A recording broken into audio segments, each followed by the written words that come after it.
Udah sampai mana ini? Kilometer sekian. Tol Mesuji. Mampir udah daerah area Selat Asa. Kira-kira ibu melok? Oh ya, sadar, nanti ketinggalan bis. Nanti ketinggalan kapal. Nggak mungkin bu, manut lah. Itu laki-laki yang hebat. Ternyata supir sekarang cuma itu. Mampir dulu Pak Bu ya, kita makan di sini, silakan yang mau salat lah. Supir sekarang pun gitu. Masya Allah. Kesadaran untuk minal masjid, ilal masjid sudah ada. Jaminannya dua, gelapnya malam dapat teratasi, berkahnya Allah bisa ditarik. Tapi masjidnya ada ciri, Masjidil Haram dan Masjidil Aqsa. Belum abah uraikan kan? Masih sabar kan menunggu? Apa maksud Masjidil Haram? Kalau kamu sudah niat sholat, niatkan suci. Sholat itu jangan karena yang lain. Benar-benar ikhlas lillahi, itu makna haram. Niat yang suci. Kok ada orang niat sholat minta kaya, sehingga kalau kesannya begini, mana wahnya udah sholat 5 waktu jerungkan arah soge. Mohon maaf, jangan ngomong nanti ya. Kalau kamu sampein aku cinta Cino gak sholat soge. Halo Mas, kok ngawi? Mana ngomong menunggu? Wawai dewe susah payah nyembah Allah, sholat jingkir orang soge. Cina gak sholat soge. Halo? Berarti dia sholat mau apa? Remeh-temeh, kecil banget kalau niat sholat itu cuma mau. Termasuk tolong diwaspadai tamir-tamir, Pak Polisi, Pak Babinsa, tentara juga kalau ada orang hanya istilahnya itu ya, memanfaatkan situasi. Ada istilah anak muda sekarang. Jadi dari non muslim masuk Islam, cuma mau minta difasilitasi, diislamkan di sini. Corona dapat 6 juta, nanti minta diislamkan lagi. Ini masjid apa ini? Non sehat, masjid Hidayah itu ngerti nggak kalau dia sudah diislamkan di sini? Nggak ngerti. Apa istilahnya? Jadi modus. Nah, hanya dipakai modus saja. Ada sebagian orang itu menganggap begitu, Pak. Dan kita yang orang Islam sendiri, niat tujuan kita sholat apa? Bukan untuk cari kaya. Soal Allah ngasih kekayaan kepada orang Islam itu nomor 2. Yang paling utama, kita kan banyak hikmahnya sholat, ketenangan dan sebagainya. Sudah sholat kamu kerjakan, plong, lego, tanggung jawab, betul kan? Tapi kalau kita masih belum sholat, itu kan rasa-rasa nak tidur, senang-senik, ngerti senang-senik, belum tenang gitu loh Pak. Paham? Itu namanya minal masjidil haram. Sholatlah kamu dengan niat yang suci. Suci, ikhlas semata-mata karena Allah. Tulus, kalau kita tulus itu gak ada beban. Tulus jalani tugas, tidak akan ada beban. Tapi kalau kamu takut teman-teman, dinilai ini, sudah akhirnya salah tingkah, overacting dan lain sebagainya. Cobalah biasa-biasa. Saya niat tulus ikhlas jalani sholat karena ini kewajiban perintah Allah. Ya samina wa ta'ah. Itu namanya Masjidil Haram. Ilal Masjidil Aqsa, begitu kamu sholat, cita-cita kamu yang ingin kamu raih itu bukan yang remeh-temeh, bukan hanya dunia. Aqsa yang paling tinggi. Nah coba, orientasi berpikir tinggi umat Islam itu kemana? Ba'dal maut, setelah kita hidup ada kematian, dan di kematian itu ada yang lebih abadi.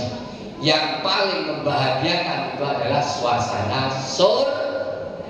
Orang yang sholat pasti dapat surga. Baru bangun masjid sudah istana ditambahi dengan tahajud, sudah ada jaminan lagi.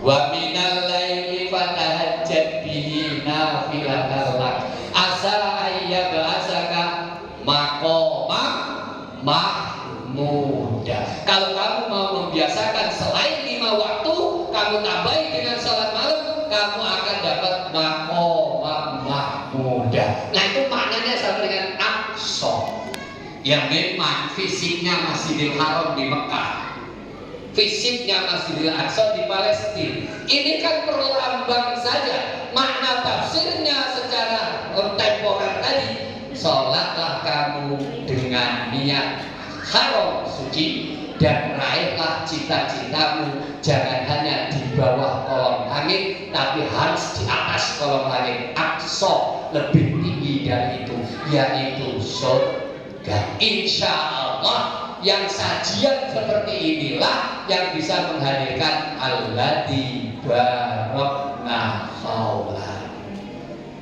Yakini Pak, komplek kita tidak akan berkah kalau masjid ini tidak makmur.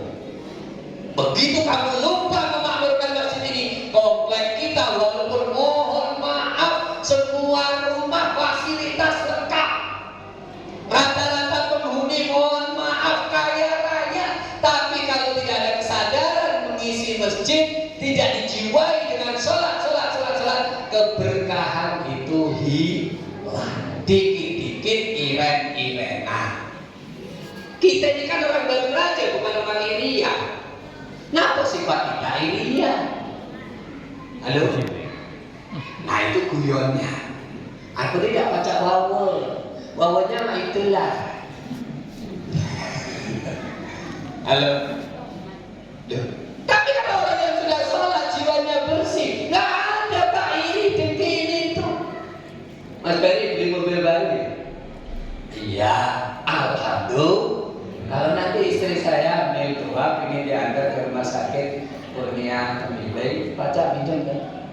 Baca. Tapi kalau aku berasa Beri beli mobil paling kredit itu SKP 3 kali apa lagi? Nah, aku merasa lima itu dengan tetangga ini nyampaikan sama Beri. Pas aku butuh untuk ngantar ke sudah darurat, Beri punya mobil. Bapak pernah ngerasani aku? No way. Nah, mati. Halo. Ini kan contoh konkret saja, kan? Benturan-benturan di masyarakat itu sering terjadi. Gara-gara apa? Kurang tulus. Ya, kurang tulus. Tidak ada keberkahan di dalamnya. Nah, maka kita sudah dipusatkan titik keberkahan itu ada di masjid ini. Kita isi dengan kajian, bukan hanya sholat 5 waktu, mencerdaskan, memberikan keceriaan, wawasan yang luas dan lain sebagainya. Pada akhirnya Bapak Ibu Saudara sekalian dirahmati Allah, Subhanalladzi asra bi 'abdihi lailan minal masjidil haram ila masjidil aqsa alladzi barakna haulahu. Untuk apa Allah ini? Linuriyahu min ayatina. Allah ingin menunjukkan kekuasaannya.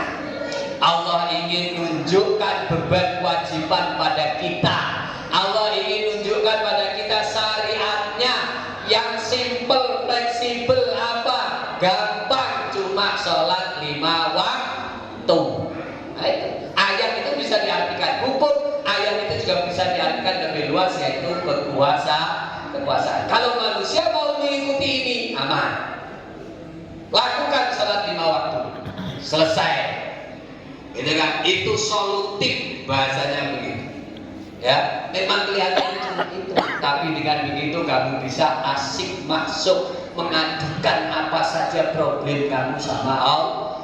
Coba kalau sedih ini itu, jangan malah minum-minuman. Sedih mana? Ya, ke bar. Orang Jakarta kan gayanya begitu. Sedih mana? Ke bar, minum-minum. Sedih kemana? Cari tempat naik klub malam minggu. Kan gitu. Cari solusi kok malah yang suasananya hingar-bingar dan karuan. Coba begitu kamu sedih, bingung dan sebagainya, adukan urusan kamu dengan Allah. Awali dengan sholat 2 rakaat saja, minimal sholat hajat. Sampaikan semuanya. Pasti nanti suatu saat ada solusi. Sedang kebingungan, ada sholat istikharah. Kamu lakukan baru 2 hari, 3 hari, 4 hari, apalagi genap seminggu. Nanti sudah ada inspirasi lewat mimpi, celup. Walaupun tidak langsung nyata, ruqyah shodiqah belum tentu, tapi paling tidak sudah ada firasat. Oh begini, oh begini, oh begini. Dan dengan keheningan, ketenangan itu, semua persoalan dapat terselesaikan dengan baik. Kalau kita merasa bersalah, selesai sholat langsung cium tangan suami. Maafkan aku Kang, kemarin duduk gak lupa ini. Setelah aku renungkan habis sholat tahajud, ternyata aku yang salah. Aku terlalu cemburu. Padahal kakak ini kan orang paling ganteng hanya untuk diriku, gitu kan. Kita dulu kan sudah berjanji, memang kau bukan yang pertama, tapi pasti yang terakhir. Bisa lagunya kan? Bisa engkau bukan yang pertama, tapi pasti yang terakhir di cintaku demi arti. Kok bisa? Ya bisa. Wah, aku temannya Tito Sumarsono. Ayo Allah. Ya pokoknya orang itu kalau sudah belajar retorika itu seni juga ngerti ya. Oke? Jadi ini indahnya ayat disusun oleh Allah Subhanahu wa taala. Diakhiri dengan innahu huwas samiul basir. Allah Maha mendengar segala keluh kesah kami. Allah basir, Allah Maha teliti. Siapa yang datang ke sini cuma karena malu dengan tetangga? Ada? Tetangga berangkat semua. Masa aku tidak berangkat? Oke, sekarang perbaiki nih ya. Nah, udah apa awalnya begitu? Kok Jumatan Pak? Dengaret, tapi dengaret kan? Tidak biasa-biasanya. Kayak kali ini sadar, Ustaz tidak usah ngomong gitu lah. Udah terima kasih gitu aja lah dalam Jumatan. Nah, sambut, foto-foto begitu lah. Saya gupuh gitu kan kalau ada orang Jumatan walaupun baru pertama kali. Dan memang penting itu, tapak muka itu penting. Ini saya bicara sedikit ya, ada pengalaman. Dan aku didaftarkan haji sama istriku. Mati enggak? Mati. Didaftarkan haji kok mati ini? Ya enggak gitu tak. Aku ini masih adu ayam, masih judi, masih sesekali istriku ku tinggal ya istri orang. Masih zina pernah. Iya. Itu justru jalan keluar Pak. Berangkatnya kapan?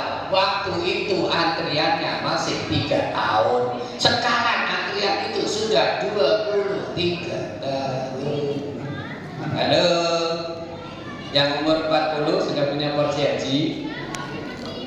Oh iya, enggak. Maka kan saya hanya nanya, kalau belum cepatlah, karena antrian haji itu 23. Nah ada orang istrinya guru agama, suaminya gak keruan. Sebenarnya ngerti tapi pura-pura ya ngerti. Sebenarnya tahu pura-pura gak tahu. Gitu loh. Wah, kawinnya sama istrinya nekat saja. Zaman itu belum komputerisasi haji, tanda tangan masih bisa diwakili. Sekarang nggak bisa, sudah rekam jari, rekam iris mata dan sebagainya. Nggak bisa, biometrik nggak bisa diakal-akali sekarang. Saya daftar lagi kena cekal, baru ditulis Abdul Karim, nama ibu Hunainah, plong merah. Karena sudah balik haji, dicekal 10 tahun, nggak boleh daftar lagi. Lu kan bersyukur Indonesia bisa begitu, gantian. Kalau zaman dulu enggak, sekendak-kendak loh katanya itu. Diterapkan kapan? 2014 baru diterapkan. Saya ngerti betul soal urusan ibu haji karena pernah ikut sertifikasi. Nah kawan itu didaftarkan, istrinya sudah langsung jadi. No Pak E, ini loh kamu sudah tak ambilkan porsi haji. Paginya temui saya, mati ya saya. Lu kok mati gitu lah. Saya bilang begini Pak, sudahlah. Yang lalu biar berlalu. Kapan hajinya? Antriannya kan masih 3 tahun. Bapak memperbaiki diri 3 tahun itu kok nggak cukup toh Pak. Hadis tuh bilang ajari anakmu sholat umur 7 tahun, 10 tahun pasti sudah biasa. Karena manusia itu paling mudah ala bisa, karena dia awalnya terpaksa, lama-lama keenaan, lama-lama akhirnya jadi kecanduan. Maksudnya kecanduan itu gak bisa ninggalin sholat lagi, saking nyamannya dengan sholat. Begitu gak sholat itu terasa ada yang kurang dalam hidup. Begitu. Saya bilang begitu. Nah sekarang Bapak nampak seminggu sekali saja dulu. Kayak gitu. Iya, orang tidak akan periksa Bapak sholat 5 waktu. Tapi kalau Bapak gak Jumatan ketok, kalau Jumatan seminggu pisan ya ketok. Apalagi nama Bapak terkenal. Oh gitu kan? Iya. Di mana aku khotbah, kamu harus ada absen.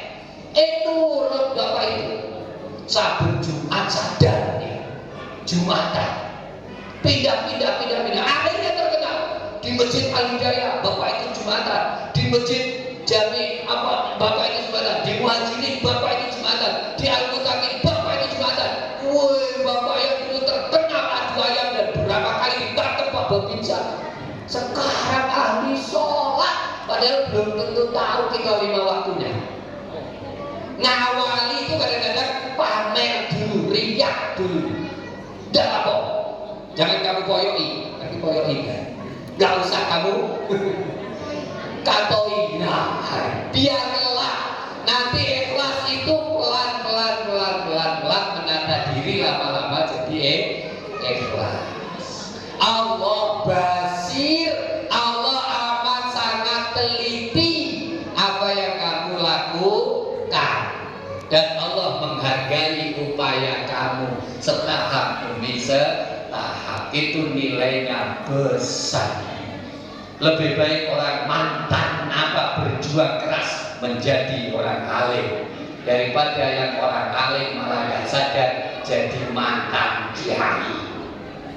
Kamu udah Bandung nyebut aku kiai gitu ya, terus aku nih khilaf larut gak karuan, terus terkenal jeleknya, kira-kira masih inget gak kiai itu? Hashtag gak ada harganya lagi. Akan lebih baik kan? Ya Allah, Masya Allah, ini dulu bukan main. Kamu lihat aja sisa-sisanya masih ada. Buka tubuhnya, tato masih di mana-mana. Tapi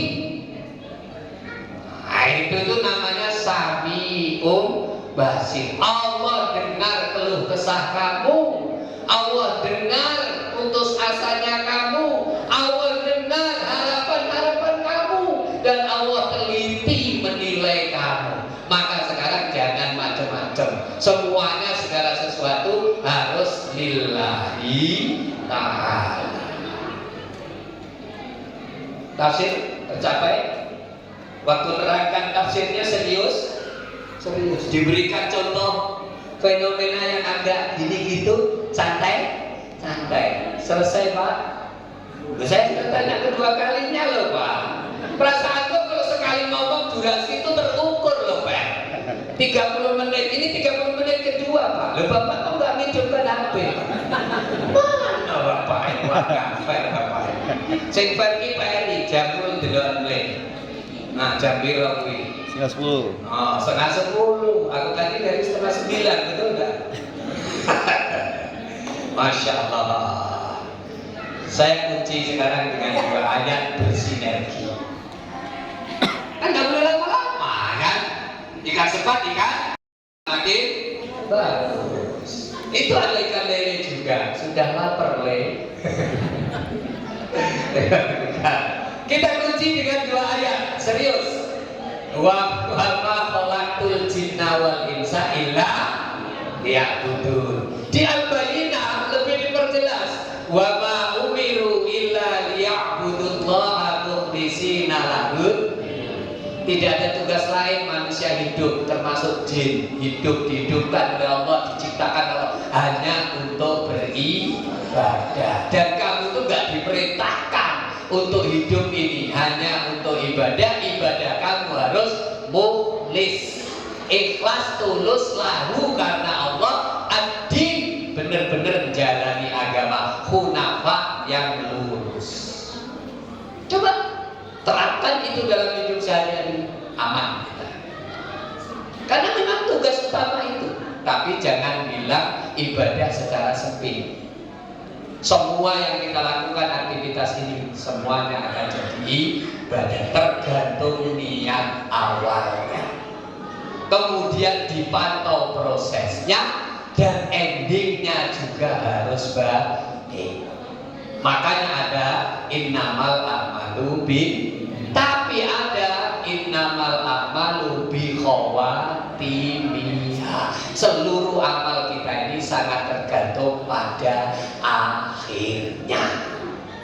Halo Bu, jarang ini diperkenalkan ini ayat hadis ini. Innamal a'malu bi khawatimihah.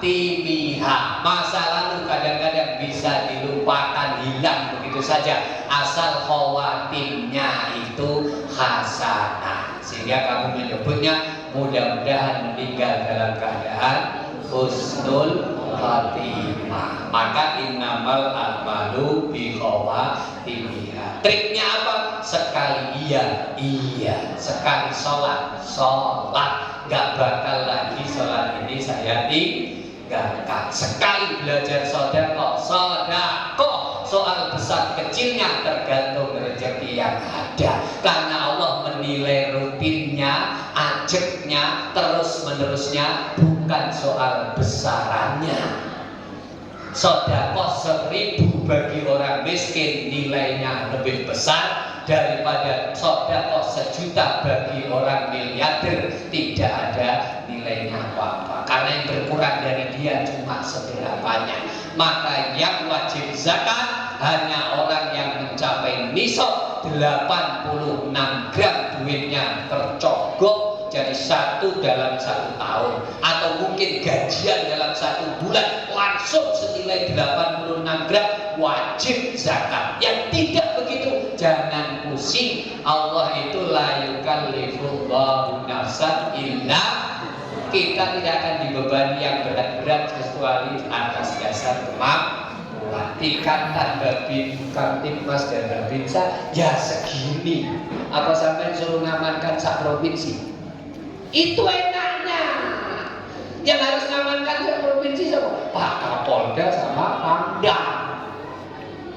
Cuma kamu di ujung-ujung, Pak Kapolda, Pak Pangdam sangat tergantung dengan ujung tombak. Loh, semuanya bersinergi, aman Mas. Loh, ibaratnya gitu lah kalau ngomong ini. Loh, saya kebebanan paling berat mudir pondok, tapi saya limpahkan sama ustadz yang kepala asrama. Di kepala asrama ada kepala kamar, di kepala kamar ada musyrif, ada mudabir, semuanya seperti itu. Tapi pesantren bukan barang. Dan perlakuannya pasti berbeda. Ya dengan kesantunannya tersendiri. Tujuannya semuanya sama, membina umat untuk menjadi waladun sholihun, atau bahasa lain insan kamil, manusia sempurna. Dan akhirnya tercipta dari seluruh unsur itu baldatun thayyibatun wa rabbun. Kalau semua sadar sholat gak ada maling, aman dunia kita. Kalau masjid ini makmur, insya Allah berkah lingkungan kita ini. Keberkahan lingkungan ini menyebar ke lingkungan yang lain dan seterusnya dan seterusnya.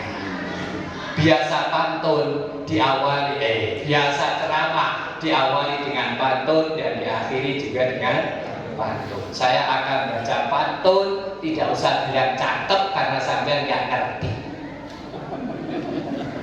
Ayo coba. Kalau ada pantun kan bisa cakep. Itu kalau pantun cuma di. Aku ini nak pantun hang Jawa. Lebih. Kalau ibu-ibu itu ada wong Jawa, ada nama Yu itu Mbak Yu, Painten. Ada Mbak Yu Painten di sini. Yu Painten ketiban cendelo. Boyoke kumat rasane loro. Cekap semanten atur kawula, menawi lepat nyuwun ngapura. Apa artine, Pak? Mbok. Kamu ini gak fair jadinya. Aku suruh pahami bahasa kamu, kamu gak galak pahami bahasa aku. Kalau ada salah dalam ucapan saya mohon dimaafkan. Itu maksud masuk tebak. Kalau ada jarum yang patah, jangan disimpan di dalam peti. Kalau ada kata saya yang salah, itu bukan maksud hati, tapi ya kebetulan salah saja. Manusia memang tempatnya salah. Hanya Allah yang benar semuanya, dan nanti bisa kita koreksi, kita kembalikan kepada Allah Subhanahu wa Ta'ala. Tuntas? Mana Pak Guru? Ini kan guru di Al-Azhar Gor.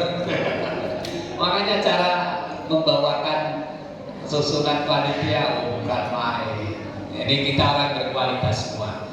Mari Pak, maksud saya begini, ini potensi yang amat sangat mahal harganya.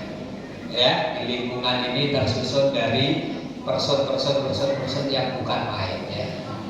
Nggak usah ada kalimat oh itu mantan, ini saling, yang muda menyemangati, yang tua memberi contoh dan seterusnya. Masa nunggu ke masjid ini 70 tahun, yang 40 tahun bagaimana? Sadarnya manusia dimulai dari usia 40. Kalau sudah 50 nggak sadar-sadar, sulit lagi untuk ditunggu kapan sadarnya. Maka orang Jawa ada istilah kalau sudah 50 itu mbok seket. 50 itu bahasa Jawa ini seket. Seket itu seneng ketunan. Seket itu seneng ketunan. Ketunan. Sudah umur 50 nggak mau pakai peci datang ke masjid, sudah. Lah tambah 1 tahun, 10 tahun lagi orang Jawa bilang 60 itu nggak ada yang bilang 60, nggak ada suwidan. Tuh kan ngerti Bapak umurnya wis piro Pak? Suwidan. Suwidan ini sampai wis luwe 70. Suwidan Pak ora suwe diloneh bakal tindak. Tindak ini tindak menyang bukit bebatuan. Mana bukit bebatuan? Kuburan belakang ini, belakangnya Ustaz Joni, ya kan namanya tebing bebatuan itu. Tadi Pak Kades lewat situ nggak ada jalannya udah agak rusak. Itu kita ini kan ada isyarat, suwidah. Orang suwe Pak, orang mungkin, setidaknya bakal tindak menyang kuburan. Kita semua bakal mati, tapi nanti sebelum kematian itu tiba akan lebih baik, lebih cepat, lebih baik kita menyadari diri. Mari kita jadiin masjid ini adalah terminal terakhir kita untuk menumpahkan segala keinginan hidup, bukan hanya dunia, karena yang di akhirat lebih panjang lagi. Mati itu bukan peristirahatan terakhir, tapi justru start awal kamu akan menghadapi yang lebih berat. Kalau dikubur itu kamu selamat, selanjutnya lebih selamat. Kalau dikubur itu kamu tersiksa, maka selanjutnya akan lebih ngeri lagi siksaannya. Maka sebelum itu terjadi, gak ada jalan lain kecuali kembali ke masjid dengan aktivitas sholat dan segala rangkaiannya. Amin ya rabbal